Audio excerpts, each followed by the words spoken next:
El tiempo de la siega. ¿No es ahora la siembra del trigo? 1 Samuel 12:17. No tomaré en cuenta el contexto, sino que simplemente adoptaré estas palabras como lema. Mi sermón estará fundamentado en un campo de siega. Usaré la siega como mi texto en lugar de cualquier pasaje encontrado aquí. ¿No es ahora la siembra del trigo? Yo supongo que los moradores de las ciudades piensan menos en los tiempos y en las sazones que los moradores del campo. Los hombres que nacieron, crecieron, se nutrieron y se criaron entre trigales, mieses, siembras y siegas, son más propensos a advertir tales cosas que ustedes, que siempre están involucrados en ocupaciones mercantiles y que piensan menos en esas cosas de lo que lo hacen los habitantes de las áreas rurales. Pero yo supongo que aunque fuese casi necesario que repararan menos en la siega que otras personas, esto no debería ser llevado al extremo. No debemos ser olvidadizos de los tiempos y de las sazones. Hay mucho que aprender de ellos. Yo quisiera refrescar sus memorias utilizando un campo de siega. Cuán maravilloso es el templo de este mundo, pues en verdad es un templo construido por Dios, en el que los hombres deben adorarle. Cuán portentoso es ese templo para una mente iluminada espiritualmente, al que puede aplicar los recursos del intelecto y las iluminaciones del Espíritu Santo de Dios. No hay una sola flor en ese templo que no nos enseñe una lección, no hay una sola ola, no hay un solo retumbo del trueno que no tenga alguna lección que enseñarnos a nosotros, los hijos de los hombres. Este mundo es un grandioso templo, y de igual manera que si caminaran en un templo egipcio, ustedes sabrían que cada señal y cada figura en el templo tienen un significado. Así también, cuando caminan en este mundo, deben creer que todo lo que les rodea tiene un significado. No es una idea antojadiza que haya sermones en las piedras, pues realmente hay sermones en las piedras, y este mundo tiene el propósito de enseñarnos a través de cada cosa que vemos. Bienaventurado el hombre que posee la mente y el espíritu para recibir estas lecciones que enseña la naturaleza. ¿Qué son las flores? No son sino los pensamientos de Dios solidificados, los hermosos pensamientos de Dios a los que les ha dado un cuerpo. ¿Qué son las tormentas? Son los pensamientos terribles de Dios que reciben una forma escrita para que podamos leerlos. ¿Qué son los truenos? Son las poderosas emociones de Dios que son proclamadas para que los hombres las oigan. ¿El mundo es simplemente la materialización de los pensamientos de Dios? Pues el mundo es un pensamiento a los ojos de Dios. Él lo hizo al principio a partir de un pensamiento que provino de su propia mente poderosa, y cada cosa en el templo majestuoso que Él ha hecho tiene un significado. En este templo hay 4 evangelistas, tal como tenemos 4 grandes evangelistas en la Biblia. Así también hay 4 evangelistas en la naturaleza, y estos son los 4 evangelistas de las estaciones: primavera, verano, otoño e invierno. Primero llega la primavera. ¿Y qué nos dice? Miramos y contemplamos que, por el toque mágico de la primavera, los insectos que parecían estar muertos comienzan a despertar, y las semillas que estaban enterradas en el polvo comienzan a izar sus formas radiantes. ¿Qué dice la primavera? Emite su voz y dice al hombre: aunque tú duermas, resucitarás. Hay un mundo en el que existirás en un estado más glorioso. Tú eres ahora solo una semilla y serás enterrado en el polvo, y de aquí a muy poco tiempo resucitarás. La primavera predica esa parte de su evangelio. Luego llega el verano. El verano dice al hombre: contempla la bondad de un Creador misericordioso. Él hace salir su sol sobre malos y buenos, cubre la tierra con flores, la adorna con esas gemas de la creación, y la hace florecer como el Edén, y la hace producir como el huerto del Señor. El verano expresa eso. Luego llega el otoño. Vamos a escuchar en breve su mensaje. Pasa, y luego viene el invierno, coronado con una guirnalda de hielo, y nos dice que hay tiempos de tribulación para el hombre. Señala los frutos que hemos almacenado en el otoño, y nos dice: hombre, debes tener la precaución de almacenar algo para ti, algo contra el día de ira. Acumula para ti los frutos del otoño, para que puedas alimentarte con ellos en el invierno. Y cuando expira el año viejo, su toque de difuntos nos dice que el hombre ha de morir, y cuando el año ha completado su misión evangelística, llega otro año para predicar de nuevo la misma lección. Nosotros estamos a punto de escuchar la predicación del otoño. Uno de estos 4 evangelistas llega y pregunta: ¿no es ahora la siega del trigo? Estamos a punto de considerar la siega para aprender algo de ella. Que el sumamente bendito Espíritu de Dios me ayude a mí, que no soy sino débil polvo y cenizas, a predicar las riquezas inescrutables de Dios para beneficio de sus almas. Vamos a hablar de 3 siegas jubilosas y de 3 siegas dolorosas. Primero, vamos a hablar de 3 siegas jubilosas que tendrán lugar. La primera siega jubilosa que debo mencionar es la siega de campo a la que aludió Samuel cuando preguntó: ¿no es ahora la siega del trigo?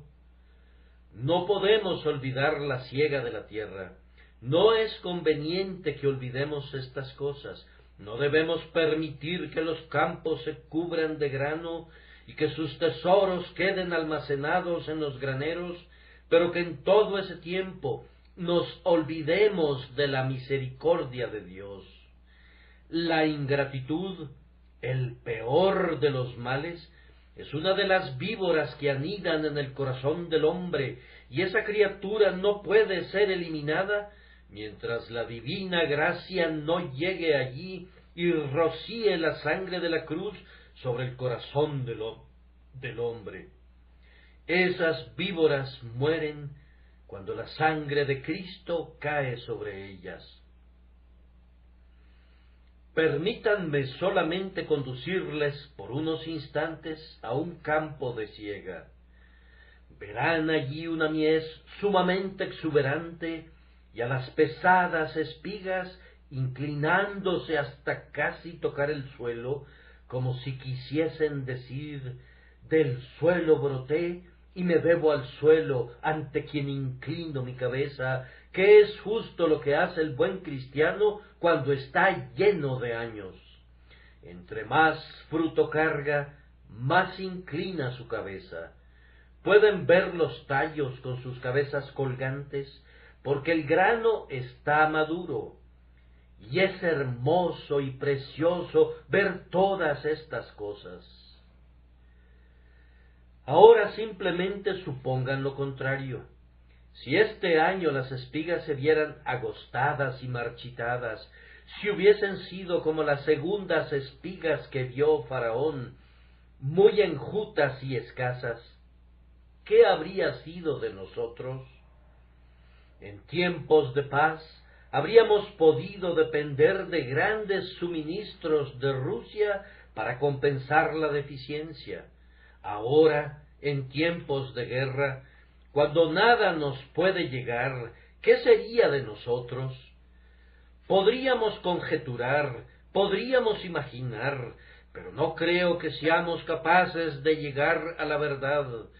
Sólo podemos decir, bendito sea Dios, porque todavía no tenemos que figurarnos qué sucedería, pero Dios, al ver una puerta cerrada, ha abierto otra. Viendo que podría suceder que no recibiéramos suministros procedentes de esos ricos campos del sur de Rusia, Él ha abierto otra puerta en nuestra propia tierra. Tú eres mi propia isla favorecida, dice. Yo te he amado, Inglaterra, con un amor especial. Tú eres mi favorecida, y el enemigo no te aplastará. Y para que no te mueras de hambre, porque las provisiones fueren cortadas, te daré graneros llenos en casa, y tus campos se verán cubiertos, para que puedas reírte del enemigo hasta el escarnio, y decirle, tú piensas que podrías matarnos de hambre y hacernos perecer, pero aquel que alimenta a los cuervos ha alimentado a su pueblo y no ha abandonado a su tierra favorecida. No hay una sola persona que no tenga interés en este asunto. Algunos dicen que los pobres deberían estar agradecidos de que haya abundancia de pan. De igual manera deberían estar agradecidos los ricos. No hay nada que le ocurra a un miembro de la sociedad que no afecte a todos. Los rangos sociales se apoyan los unos en los otros. Si hay escasez en los rangos inferiores, afecta al rango siguiente y al siguiente, e incluso la reina, sentada en su trono, siente en algún grado la escasez cuando a Dios le agrada enviarla. Afecta a todos los hombres. Nadie debe decir, sin importar cuál sea el precio del grano, yo puedo vivir, sino que más bien ha de bendecir a Dios, que le ha dado más que suficiente. Tu oración debe ser, el pan nuestro de cada día, dánoslo hoy, y recuerda que, independientemente de la riqueza que tengas, debes atribuir todas tus misericordias diarias a Dios, igual que si vivieras de la mano a la boca. Y algunas veces esta es una bienaventurada manera de vivir, cuando Dios da a sus hijos la porción de la canasta de mano, en vez de otorgarla en gran volumen. Bendito sea Dios, porque ha enviado una siega abundante. Oh tú, que estás temeroso, alza tu cabeza, y tú, que estás descontento, avergüénzate y desecha tu descontento.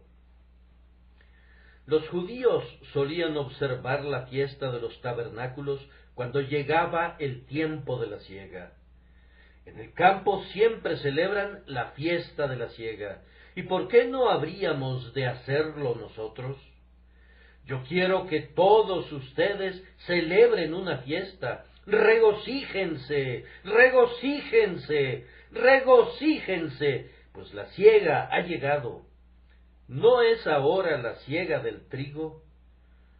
Pobre alma abatida, abandona todas tus dudas y temores. Se te dará tu pan y tus aguas serán seguras. Esta es una siega jubilosa. Ahora, la segunda siega jubilosa es la siega de cada cristiano. En un sentido, el cristiano es la semilla. En otro sentido, es un sembrador. En un sentido, el cristiano es una semilla sembrada por Dios que ha de crecer y madurar y germinar hasta que llegue el tiempo de la gran siega. En otro sentido, cada cristiano es un sembrador enviado al mundo para sembrar la buena semilla y para sembrar únicamente la buena semilla. Yo no afirmo que los cristianos no siembran nunca ninguna otra semilla que no sea la buena semilla. Algunas veces, en momentos en que están desprevenidos, toman ajo en sus manos en vez de tomar trigo, y podemos sembrar cizaña en lugar de trigo. Algunas veces los cristianos cometen errores, y Dios permite a ratos que su pueblo caiga, de tal forma que siembran pecados, pero el cristiano nunca ciega sus pecados. Cristo los ciega por él. A menudo tiene que tomar un cocimiento preparado con las hojas amargas del pecado, pero nunca ciega el fruto de ese pecado. Cristo ha soportado el castigo. Sin embargo, tengan presente que si ustedes y yo pecamos contra Dios, Dios tomará nuestro pecado y extraerá de él una esencia que será amarga a nuestro gusto. Aunque no nos obligue a comer los frutos, nos hará afligirnos y lamentarnos por causa de nuestros pecados. Pero el cristiano, como he dicho, debe ocuparse en sembrar la buena semilla, y haciendo eso tendrá una siega gloriosa. En algún sentido u otro, el cristiano ha de mantenerse sembrando su semilla. Si Dios le llama al ministerio, es un sembrador de la semilla. Si Dios le llama a la escuela dominical, es un sembrador de la semilla. Cualquiera que sea su oficio, él es un sembrador de la semilla. Yo siembro al voleo la semilla por todo este inmenso campo. Yo no sé a dónde cae mi semilla. Algunas personas son como la tierra estéril y rehúsan recibir la semilla que siembro. No puedo evitar que alguien haga eso. Yo solo soy responsable ante Dios, cuyo siervo soy. Hay otros, y mi semilla cae sobre ellos, y produce un poco de fruto, pero pronto, cuando el sol está en lo alto, debido a la persecución, se marchitan y mueren. Pero yo espero que haya muchos que sean semejantes a la buena tierra que Dios ha preparado, y cuando esparza la semilla al voleo, que caiga sobre buena tierra y produzca fruto para una abundante siega. El ministro tiene una siega jubilosa incluso en este mundo, cuando ve que las almas son convertidas. Yo he tenido un tiempo de siega cuando he conducido a las ovejas al baño del bautismo, cuando he visto que el pueblo de Dios sale de la masa del mundo y cuenta lo que el Señor ha hecho por sus almas. Vale la pena vivir para ver que los hijos de Dios son edificados y formados, y vale la pena morir 10,000 muertes para ser el medio de salvar a un alma. Cuán jubilosa es la cosecha cuando Dios nos da convertidos por decenas y por centenas, y añade a su iglesia abundantemente a los que han de ser salvos. Ahora soy como un labriego precisamente en esta estación del año.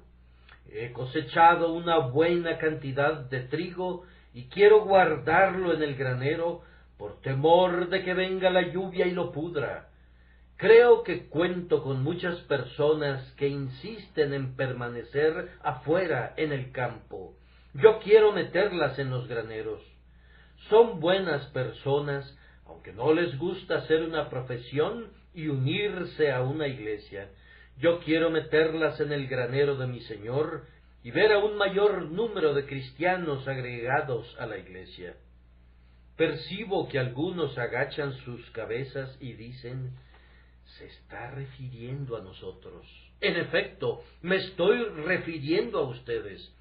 Deberían haberse unido a la Iglesia antes de esto, y a menos que estén preparados para ser reunidos en el pequeño granero de Cristo aquí en la tierra, no tienen ningún derecho de conjeturar que serán reunidos en aquel gran granero que está en el cielo. Todo cristiano tiene su siega. El maestro de la escuela dominical tiene su siega. Él sale y se afana y ara con frecuencia sobre una tierra muy pedregosa, pero tendrá su siega. Oh, pobre y afanoso maestro de la escuela dominical, ¿no has visto ningún fruto todavía? Te preguntas, ¿quién ha creído a nuestro anuncio? ¿Y sobre quién se ha manifestado el brazo de Jehová? Alégrate, tú que laboras en una buena causa, pues habrá algunos que se aprovechen de tu trabajo. ¿No has visto a ningún hijo convertido? No tengas temor. Aunque la semilla quede enterrada por largo tiempo en el polvo, no defraudará tu esperanza. El precioso grano no puede perderse nunca, pues Dios garantiza la cosecha. Prosigue sembrando todavía, y tendrás una siega en la que verás a niños convertidos. Yo he conocido a algunos maestros de la escuela dominical que podían contar una docena o 30 niños que, uno tras otro, habían llegado a conocer al Señor Jesucristo y a unirse a la Iglesia. Pero si no vivieras para verlo en la tierra, recuerda que sólo tendrás que rendir cuentas por tu labor y no por tu éxito. Continúa sembrando, continúa laborando.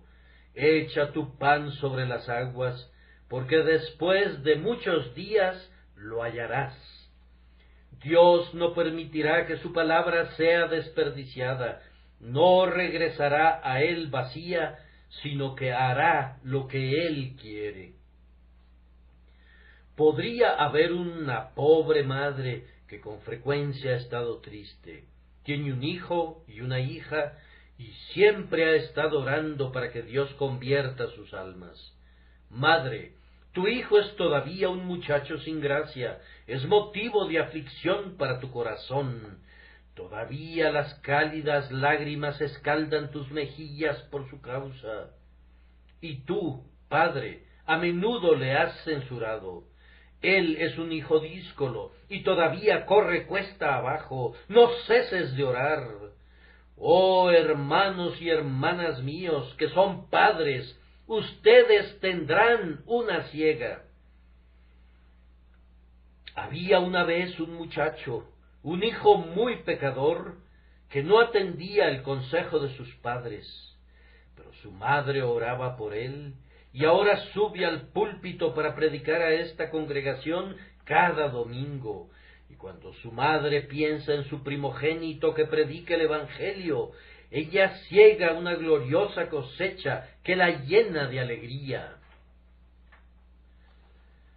Ahora, padres y madres, ese podría ser su caso. Por malos que sean sus hijos en el momento presente, acudan sin cesar al trono de la gracia y tendrán una cosecha.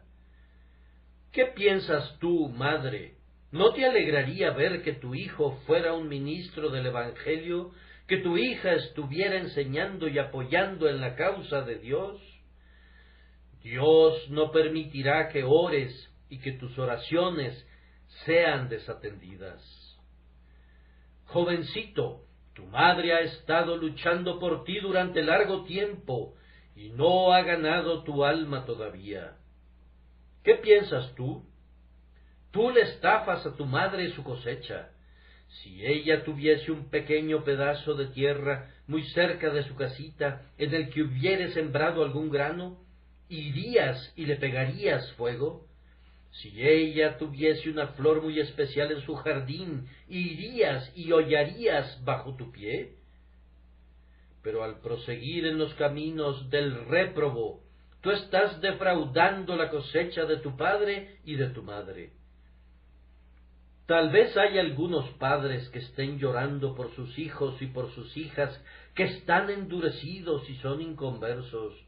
Oh Dios, vuelve sus corazones, pues amarga es la condenación de aquel hombre que va al infierno por el camino que está regado por las lágrimas de su madre, o que tropieza en los reproches de su padre y huella todas aquellas cosas que Dios ha puesto en su camino, las oraciones de su madre y los suspiros de su padre.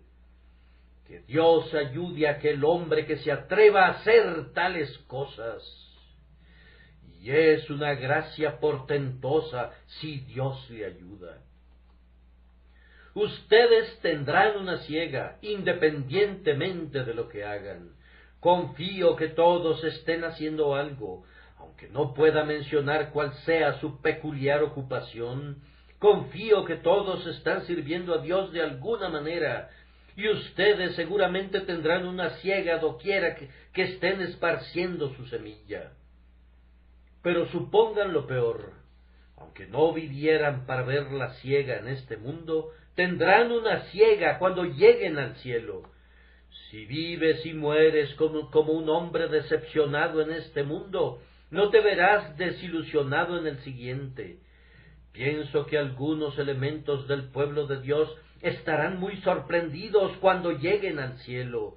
Verán a su Señor y Él les dará una corona. Señor, ¿cuál es la razón de esa corona?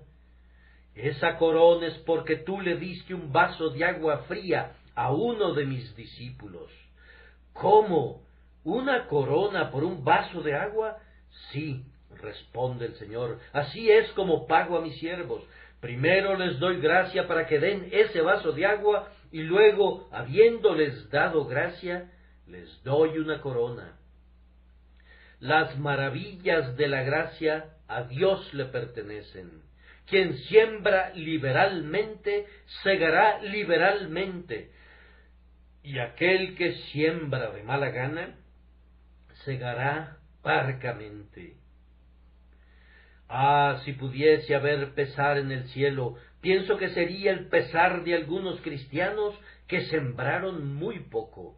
Después de todo, cuán poco siembra la mayoría de nosotros. Yo sé que siembro muy poco en comparación con lo que podría sembrar. Cuán poco siembra cualquiera de ustedes. Simplemente sumen cuánto le dan a Dios en el año. Me temo que no llegaría sino a un mínimo porcentaje. Recuerden que siegan de acuerdo a lo que siembran. Oh, amigos míos, qué sorpresa experimentarán algunos de ustedes cuando Dios les pague por sembrar un único grano. El suelo del cielo es rico en extremo. Si un agricultor tuviera un terreno como el que hay en el cielo, diría: debo sembrar muchísimos acres de tierra y por tanto esforcémonos, pues entre más sembremos, más segaremos en el cielo. Sin embargo, deben recordar que todo es por gracia y no por deuda. Ahora, amados, debo mencionar apresuradamente la tercera cosecha jubilosa. Hemos visto la siega del campo y la siega del cristiano.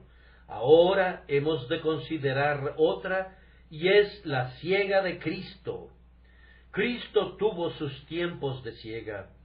Cuán amargos tiempos de siega fueron esos.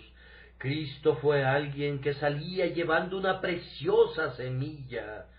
Oh, me imagino a Cristo sembrando en el mundo. Lo sembró con lágrimas, lo sembró con gotas de sangre, lo sembró con suspiros, lo sembró con una agonía del corazón, y al final se sembró él mismo en la tierra para ser la simiente de una gloriosa cosecha.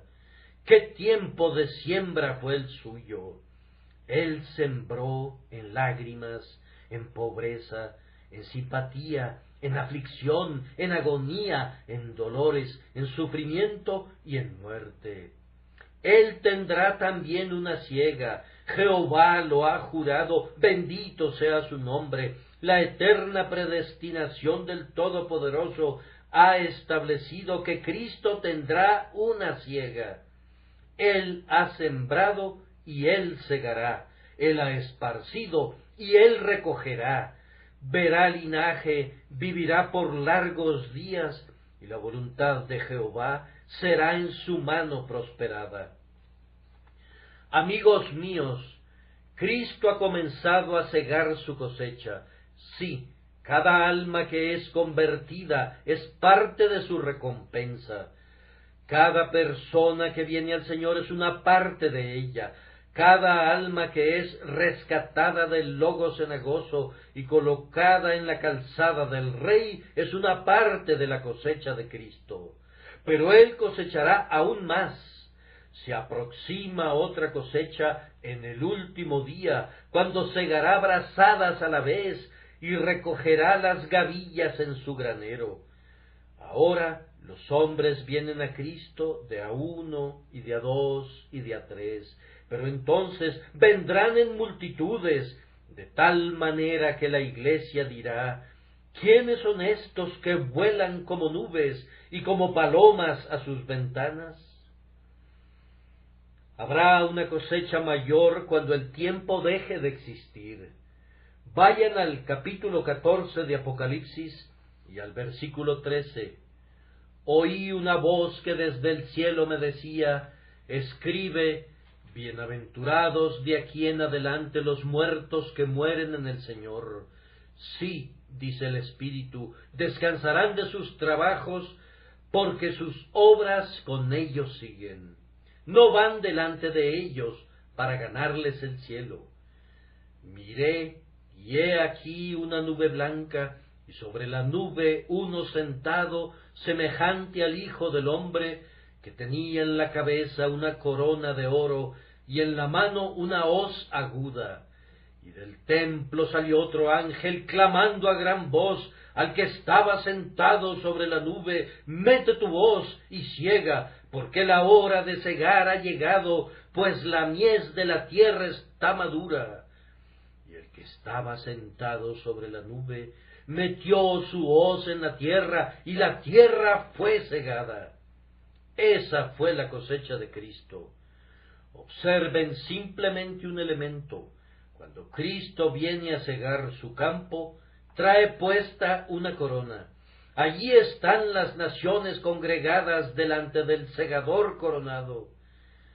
Vienen los grupos de exiliados, doquiera que descansaran o vagaran, oyeron su voz en tierras distantes y se apresuraron a su hogar. Allí están, formando un gran ejército delante de Dios. Luego llega desde su trono el segador coronado, toma su hoz aguda y véanle segar gavilla tras gavilla y transportarlas al granero celestial.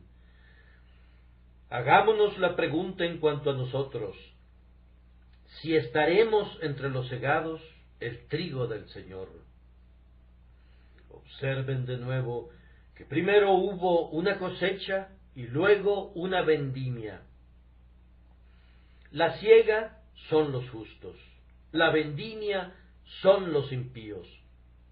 Cuando los impíos son reunidos, un ángel los reúne, pero Cristo no confiará a un ángel que ciegue a los justos. Y el que estaba sentado sobre la nube metió su hoz. Oh alma mía, cuando llegues a la hora de tu muerte, Cristo mismo vendrá por ti. Cuando vayas a ser cortada, el que está sentado en el trono te cortará con una hoz muy aguda, con el objeto de hacerlo tan fácilmente como sea posible. Él mismo será el segador. No se le permitirá a ningún segador reunir a los santos de Cristo, sino a Cristo, el Rey de los santos. Oh, ¿acaso no será una jubilosa siega cuando toda la raza escogida, cada uno de sus elementos, sea reunida? Allí está un granito arrugado de trigo que ha estado creciendo en algún extremo del terreno y que estará también allí. Hay muchísimos que han tenido sus cabezas colgantes porque están cargadas de grano, y estarán allí también, serán reunidos. Su honor está comprometido a salvar a las más insignificantes de sus ovejas. Todo lo que su Padre Celestial le dio, sus manos guardan con seguridad. Pero ahora estamos obligados a pasar a las 3 dolorosas siegas. ¡Ay, ay! El mundo fue una vez como una arpa eólia. Cada corriente de aire que soplaba sobre él producía una melodía. Ahora las cuerdas están todas distendidas y están llenas de notas discordantes, de tal manera que, cuando tenemos una melodía de júbilo, nosotros hemos de tener el bajo profundo de la aflicción para acompañarla. La primera siega dolorosa es la siega de la muerte. Todos nosotros estamos viviendo. ¿Y para qué? Para la tumba. Algunas veces me he sentado y he experimentado una meditación como esta. Me he preguntado, ¿qué es el hombre? Crece y crece hasta que llega a la plenitud de su vigor, y cuando llega a los 45 años, si Dios le da vida, tal vez entonces haya llegado a su mejor edad. ¿Qué hace entonces? Continúa donde está por un poco de tiempo, y luego comienza a ir cuesta abajo. Y si continúa con vida, ¿para qué es? Para morir. Pero hay muchas probabilidades contra una, según lo sostiene el mundo, que no cumplirá los 70 años. Podría morir muy pronto. ¿Acaso no vivimos todos para morir? Pero nadie morirá mientras no esté maduro. La muerte nunca ciega su grano cuando está verde, nunca corta su grano hasta que madure. Los impíos mueren, pero están siempre maduros para el infierno cuando mueren. Los justos mueren, pero siempre están maduros para el cielo cuando mueren. Ese pobre ladrón que está allá, que no había creído en Jesús, tal vez una hora antes de morir, estaría tan maduro como un santo de 70 años de experiencia. El santo está siempre listo para la gloria, siempre que la muerte, el segador, llegue, y los impíos siempre están maduros para el infierno, siempre que a Dios le agrada enviar por ellos. Oh, ese gran segador recorre toda la tierra y ciega a sus cientos y a sus miles. Todo está quieto. La muerte no hace ningún ruido en sus movimientos y camina por toda la tierra con pasos aterciopelados. Nadie puede resistir a ese incesante segador. Es irresistible y ciega y corta a todos. Algunas veces se detiene y humedece su guadaña, sumerge su guadaña en sangre, y luego nos ciega con guerras, luego toma su esmeril del cólera, y ciega más que nunca, todavía clama más, más, más. Ese trabajo continúa incesantemente, portentoso segador, portentoso cortador. Oh, cuando vengas para cegarme, no podré resistirte, pues he de caer como los otros. Cuando vengas, no tendré nada que decirte. Como una brizna de hierba he de quedarme inmóvil, y tú habrás de cortarme. Pero, oh, que esté yo preparado para la guadaña. Ruego que el Señor esté junto a mí, y que me consuele y me aliente, y que pueda yo descubrir que la muerte es un ángel de vida, que la muerte es el portal del cielo, el vestíbulo de la gloria. Hay una segunda siega dolorosa, y es la siega que el impío ha de cosechar.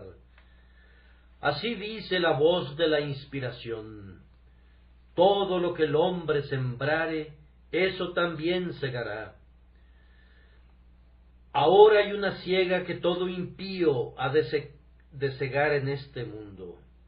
Nadie peca jamás contra su cuerpo sin cosechar una siega por ello.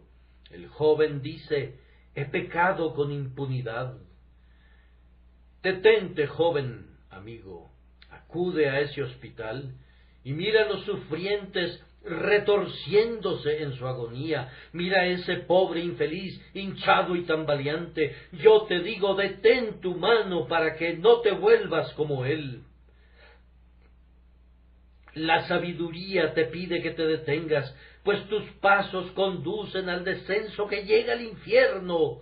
Si entras a la casa de la mujer extraña, segarás una mies. Hay una mies que todo hombre ciega si peca contra sus semejantes. El hombre que peca contra sus semejantes segará una mies. Algunos individuos caminan a lo largo del mundo como caballeros con espuelas en sus talones y piensan que pueden pisotear a quienes les plazca, pero descubrirán su error. Quien peca contra otros, peca contra sí mismo. Eso es la naturaleza. Es una ley de la naturaleza que un hombre no pueda dañar a sus semejantes sin dañarse a sí mismo. Ahora, tú que causas aflicción a las mentes de otros, no creas que la aflicción terminará allí. Has de cegar una mies incluso aquí. Además, un hombre no puede pecar contra su estado sin cosechar sus efectos. El infeliz avariento que almacena su oro peca contra su oro, se torna corrompido, y de esos soberanos de oro tendrá que segar una mies. Sí, ese infeliz avariento, despierto en la noche y esforzando su cansada vista para contar su oro, ese hombre ciega su mies. Y lo mismo hace el joven derrochador. Él segará su mies cuando todo su tesoro se agote.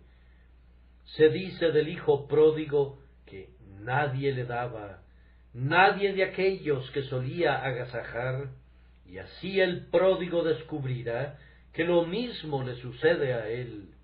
Nadie le dará nada. Pero la peor ciega será la de aquellos que pecan contra la Iglesia de Cristo. Yo no querría que un hombre pecara contra su cuerpo, yo no querría que un hombre pecara contra su estado, yo no querría que un hombre pecara contra sus semejantes, pero más que nada, no querría que tocara la Iglesia de Cristo. Aquel que toca a uno de los elementos del pueblo de Dios, toca a la niña de sus ojos. Cuando he leído acerca de algunas personas que censuran a los siervos del Señor, he pensado, yo no haría eso. El mayor insulto para un hombre es que se hable mal de sus hijos. Si hablas mal de los hijos de Dios, serás recompensado por ello, con el castigo eterno. No hay un solo miembro de la familia de Dios a quien Dios no ame. Y si tocas a uno de ellos, él aplicará la venganza sobre ti. Nada pica más el amor propio de un hombre que toquen a sus hijos. Y si tocas a la Iglesia de Dios, serás el blanco de la más horrenda venganza. Las llamas más ardientes del infierno son para aquellos que tocan a los hijos de Dios. Continúa, pecador, ríete de la religión si te place, pero has de saber que es el pecado más negro de todo el catálogo del crimen. Dios perdonará cualquier cosa antes que eso, y aunque no es imperdonable, sin embargo, si no hay un arrepentimiento de él, recibirá el mayor castigo. Dios no puede soportar que sus elegidos sean tocados, y si lo haces, es el mayor crimen que pudieras cometer. La tercera siega dolorosa es la siega de la ira todopoderosa, cuando los impíos sean reunidos al final. En el capítulo 14 de Apocalipsis verán que la vid de la tierra fue echada en el gran lagar de la ira de Dios, y después de eso, el lagar fue pisado fuera de la ciudad, y salió la sangre hasta los frenos de los caballos. Esta es una maravillosa figura para expresar la ira de Dios. Imaginen luego algún gran lagar en el que nuestros cuerpos son puestos como uvas, e imaginen que algún poderoso gigante viene y nos huella a todos bajo su pie. Esa es la idea, que los impíos serán arrojados juntos y serán pisados hasta que la sangre suba hasta los frenos de los caballos. Que Dios nos conceda, por su soberana misericordia, que ustedes y yo nunca seamos cegados en esa ciega tremebunda, sino que más bien seamos inscritos entre los santos del Señor. Tendrán una mies en la estación de vida, si no desmayan. Prosigue sembrando, hermano, prosigue sembrando, hermana, y en el tiempo señalado segarás una abundante mies. Déjame decirte algo en caso de que la semilla que sembraste hace mucho tiempo no haya brotado nunca. Una vez me dijeron: cuando siembres semillas en tu jardín, ponlas en un poco de agua durante la noche, y así crecerán mucho mejor. De igual manera, si has estado sembrando tu semilla, remójala con lágrimas, y esto hará que tu semilla germine mejor. Los que sembraron con lágrimas, con regocijo segarán. Sumerge tu semilla en lágrimas, y luego ponla en la tierra y segarás con regocijo. Ningún pájaro puede devorar esa semilla, ningún pájaro puede sostenerla en su pico, ningún gusano puede comerla, pues los gusanos no comen nunca semillas que son sembradas con lágrimas. Prosigue tu camino, y cuando llores más, entonces es cuando sembrarás mejor. Cuando estés más abatido, lo estarás haciendo mejor. Si vienes a la reunión de oración y no tienes una palabra que decir, continúa orando, no te des por vencido, pues con frecuencia oras mejor. Cuando piensas que estás orando peor, continúa, y en el momento debido, por la gracia poderosa de Dios, cosecharás si no desmayas.